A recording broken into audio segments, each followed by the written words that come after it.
Now, here's another story out of Oklahoma, which I found amusing. Again, from the world, Senate Bill 330, called the Compete with Canada Film Act, was presented by Senator Clark Jolly, Republican, Oklahoma City, would reauthorize and potentially expand a program that pays rebates to filmmakers for eligible expenses in Oklahoma for movies approved by the State Film Commission.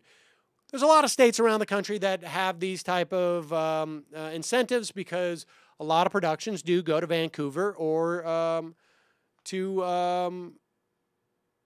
well, they go to Vancouver, they go to Toronto because exchange rate used to be more favorable, but also there's huge, huge incentives that Canada offers filmmakers. So Representative Mike Reynolds, and I've never heard this argument before as to why you wouldn't want to do that. Some people say, well, you attract these people here, you give them tax benefits, but they don't spend any money here. I think that's weak. And a lot of times I can tell you, my experience in the film business, none of these productions will go to Oklahoma without incentives. It's not like these are businesses. This is not like a Walmart that wants to get in no matter what. They always will just go where it's cheaper. If they got to go to Vancouver, they'll go to Vancouver. If they got to go to Australia, they'll go to Australia. They do this all the time. Mike, but so the only reasons I've heard not to do this is because it's not really adding any economic benefit. I think that argument's pretty weak because if it adds $1, it's $1 that you wouldn't have had otherwise. Representative Mike Reynolds and David Dank, both Oklahoma City Republicans, argued passionately against the bill.